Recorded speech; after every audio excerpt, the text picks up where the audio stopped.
Bonjour et bienvenue. Aujourd'hui, on plonge au cœur d'un moment politique euh, et économique assez unique en France. Oui, ce grand débat des chefs de parti au MEDEF. Exactement. Pas face aux électeurs habituels, mais face aux grands patrons français. Et le cadre, Roland Garros. Assez inattendu. Une sorte d'arène politique improvisée. Oui. Pour cette exploration, on se base sur une transcription d'une émission de BFM TV qui a couvert ça. On va donc entendre, enfin analyser les positions de Jordan Bardella pour le RN. Bruno Retailleau pour LR, qui était ministre à l'époque. C'est ça, Gabriel Attal pour Renaissance, alors secrétaire général. Marine Tondelier des écologistes. Fabien Roussel du PCF. Et Emmanuel Bompard pour LFI.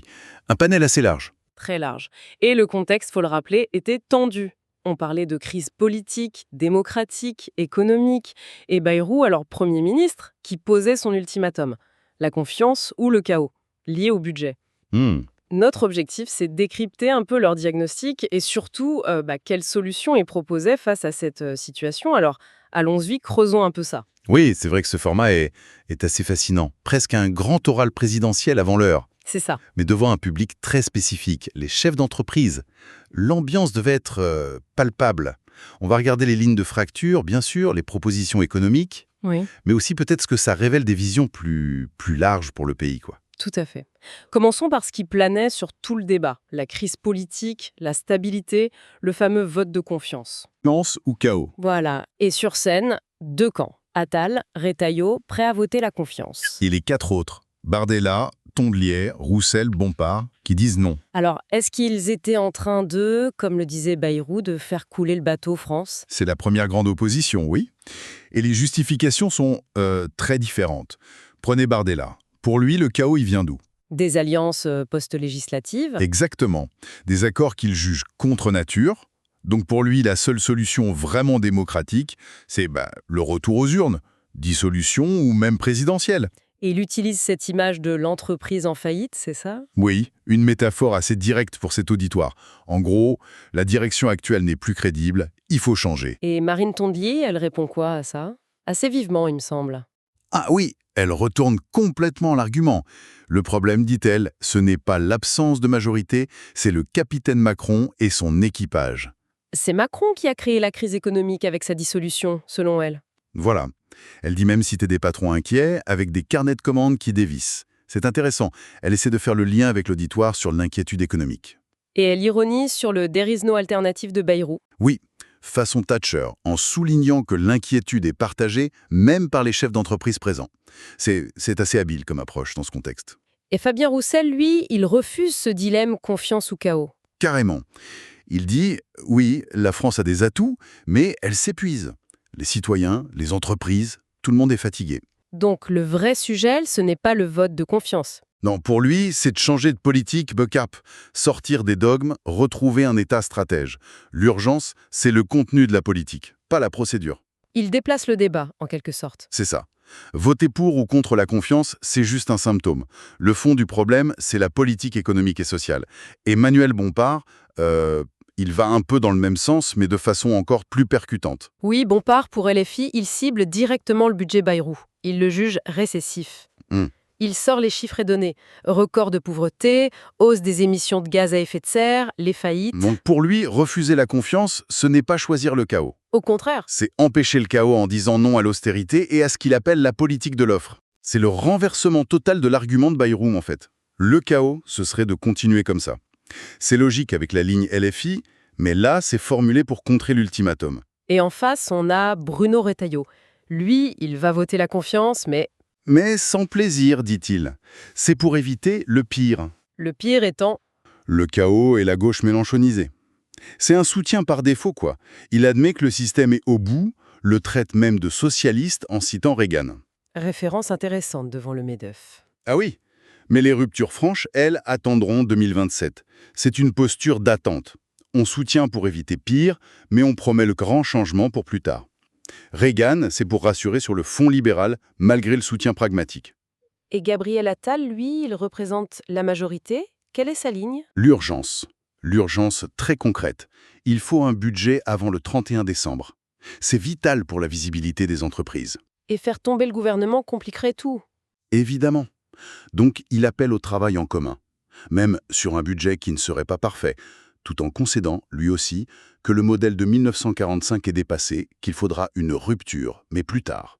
Donc on a vraiment deux logiques qui s'opposent ici. Oui, clairement. D'un côté, la gestion de crise immédiate, la stabilité budgétaire avant tout, même avec des compromis. Ça, c'est Attal et Retailleau. Et de l'autre, De l'autre, une logique de rupture. Bardella, Tondelier, Roussel, Bompard, ils pensent que la crise est trop profonde pour des demi-mesures. Il faut soit changer radicalement de politique, soit retourner aux urnes. Les diagnostics sur les causes, eux, sont radicalement opposés. et cette question de la stabilité, elle est directement liée aux modèles économiques proposés. Là, on entre dans le vif du sujet, non? L'État, l'offre, la demande, les impôts.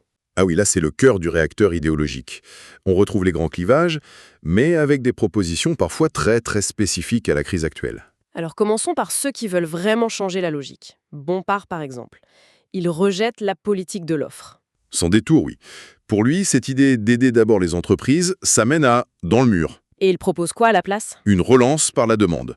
Soutien au pouvoir d'achat, investissement public massif, surtout dans l'écologie et les services publics.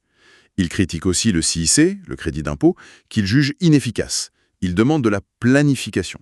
Critiquer le CIC, c'est assez fort, non? C'était une mesure phare même sous des gouvernements de gauche. Oui, et c'est voulu. Il cherche à montrer que même les aides aux entreprises, selon lui, n'ont pas marché. Ça renforce son idée qu'il faut une stratégie basée sur la demande et l'investissement public piloté. Fabien Roussel, il est sur une ligne similaire, hein. État stratège, investissement. Très proche, oui. Un État planificateur, qui investit beaucoup. Il donne même un chiffre, 500 milliards d'euros sur 5 ans. Et il veut conditionner les aides publiques.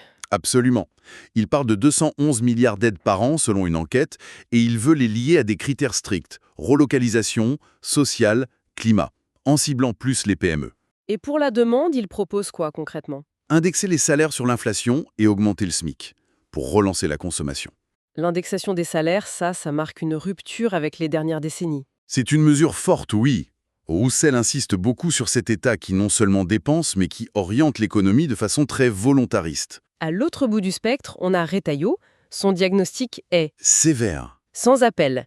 Le système actuel est socialiste, Sa solution, moins d'État. et une mesure choc.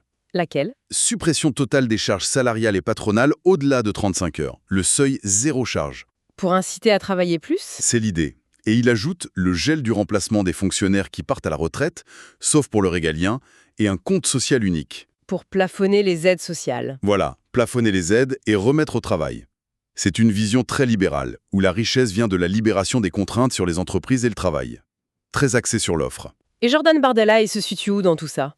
C'est moins tranché. C'est plus complexe.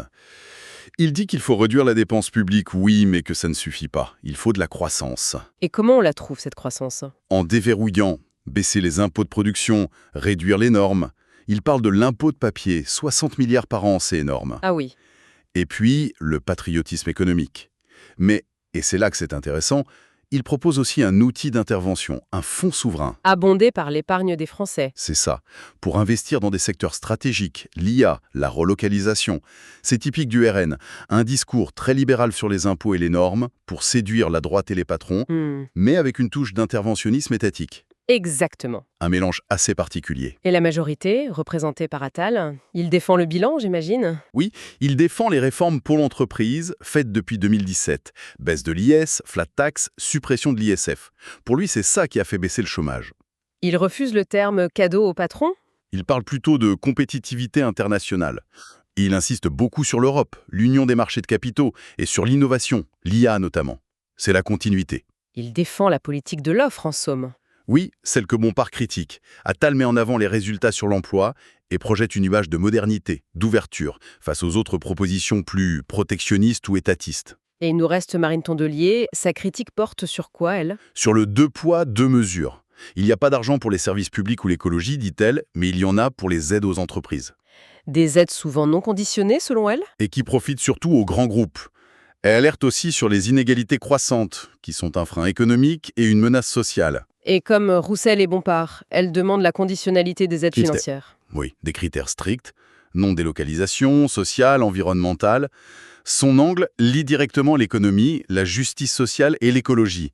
Elle ne rejette pas l'entreprise, mais veut une économie plus régulée. Elle demande aussi de la prévisibilité, c'est intéressant. Oui, ça fait écho aux demandes des entreprises elles-mêmes. C'est une façon de dire, on peut être écologiste et pragmatique. Bon, sur l'économie, on a clairement deux camps, presque irréconciliables. Oui, d'un côté, ceux qui veulent stimuler par la demande l'investissement public, une meilleure répartition, Bompard, Roussel, Tondillet en partie. Et de l'autre, Ceux qui misent sur l'offre, la baisse des charges, des impôts, pour libérer l'initiative privée. Attal, Retailleau et Bardella sur certains points.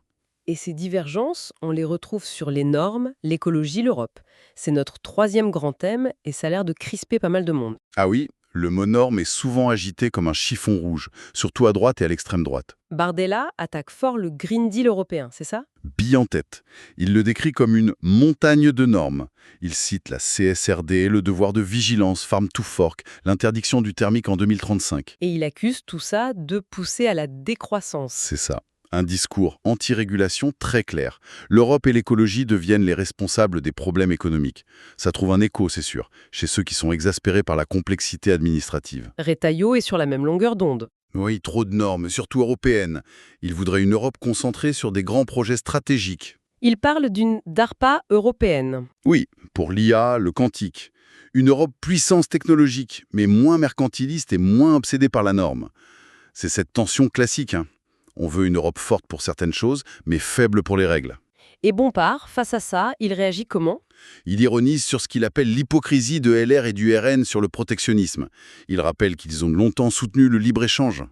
Et il revendique un protectionnisme solidaire pour LFI. De longue date, oui.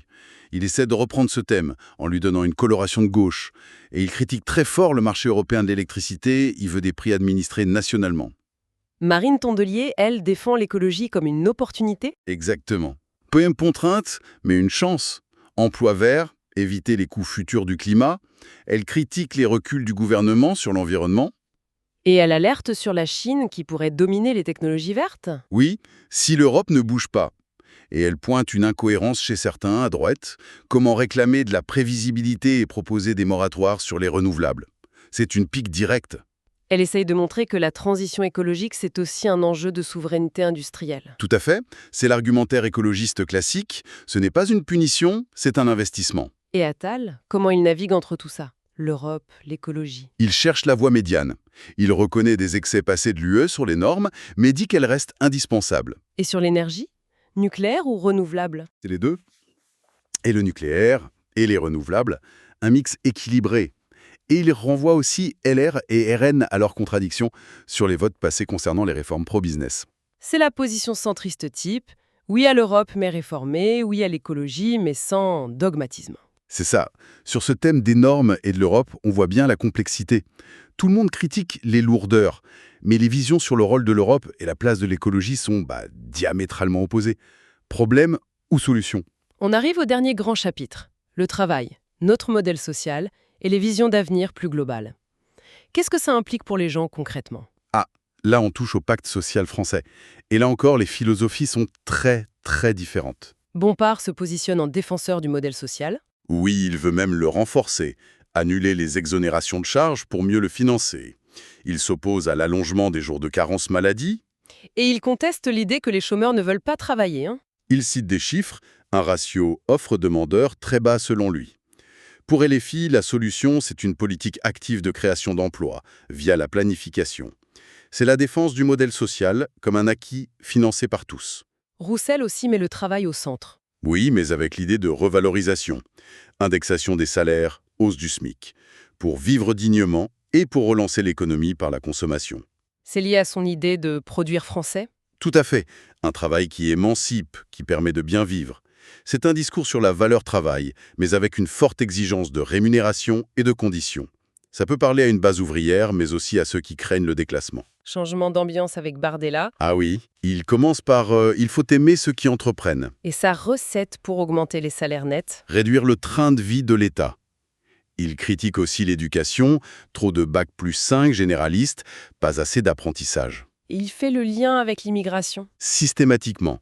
La soutenabilité du modèle social dépendrait du contrôle de l'immigration, et il critique la réforme de l'assurance chômage. Ce sont les marqueurs classiques du RN. Reteilhau, lui, va encore plus loin sur la critique du modèle social. Oui, il compare le PIB par habitant France-Allemagne pour dire que ça ne marche pas. Sa solution, la richesse par le travail. D'où le seuil zéro charge, le compte social unique. Il parle même de retraite par capitalisation. Oui, un troisième étage. C'est une rupture majeure avec notre système par répartition. C'est la vision la plus libérale socialement parlant. Le modèle actuel découragerait le travail, il faut des incitations fortes, voire des contraintes. Et sur l'immigration, il a une position spécifique, elle. Prioriser l'emploi des immigrés réguliers au chômage avant de régulariser des sans-papiers. C'est une façon de lier social et migratoire, mais différemment du RN. Et Marine Tondelier prend le contre-pied de tout ça. Totalement. Elle rejette la théorie du ruissellement. Pour elle, c'est la consommation populaire, donc les salaires, qui tirent la croissance. Elle apporte aussi une dimension nouvelle sur les conditions de travail. Oui, face au changement climatique. Par exemple dans le BTP. Et elle suggère de rouvrir le débat sur le temps de travail, pour mieux le partager. Un sujet tabou pour beaucoup. Clairement. Et elle questionne les politiques migratoires restrictives, en citant un rapport du MEDEF sur les besoins de main-d'œuvre. C'est habile. Et elle termine sur une note très politique. Oui, un avertissement sur la montée du fascisme, un appel à construire une alternative, y compris avec le monde économique. Ça élargit beaucoup le cadre du débat. C'est une conclusion qui marque, qui sort de l'économie pure. Et pour finir, Gabriel Attal. Il boucle la boucle. Il réaffirme que le travail est clé pour l'épanouissement. Le problème des salaires, ce n'est pas le SMIC, ce sont les charges. Donc il défend la baisse des charges et la réforme de l'assurance chômage. Logique. Et pour financer l'avenir, l'innovation. Il cite Dailymotion contre YouTube, faute de capitaux. Il mise sur quoi? Lion du marché de capitaux et retraite par capitalisation, pour aligner la France sur un modèle plus anglo-saxon de financement. Et il termine par un appel au dialogue pour le budget. Pragmatisme obligé, vu le contexte. Bon, au terme de cette exploration, on voit bien l'ampleur des fossés. Stabilité immédiate contre rupture radicale, État stratège contre marché libéré. relance par la demande contre politique de l'offre, Souveraineté nationale contre intégration européenne. sans parler des visions du travail, de la protection sociale. C'est assez vertigineux. Oui, les divergences sont vraiment profondes. Elles touchent au fondement même du modèle français. Il y a bien quelques appels au dialogue, surtout de la majorité, pour gouverner. Mais sur le fond, Sur le fond, la capacité à trouver un consensus semble très limitée, d'après ce qu'on a entendu là. et le cadre, devant le MEDEF, a sans doute accentué certains arguments sur la compétitivité, les normes. Alors, la question qui reste, c'est face à des diagnostics et des remèdes aussi opposés, est-ce qu'un chemin commun est seulement possible pour l'avenir? Ou est-ce que ce grand débat a surtout révélé des visions du monde qui sont devenues, peut-être irréconciliables? C'est toute la question, effectivement. Au-delà des tactiques, il y a des choix de société fondamentaux qui divisent profondément. Trouver une voie médiane, ce serait presque un exploit d'alchimiste. Une réflexion à poursuivre. Merci d'avoir suivi cette analyse.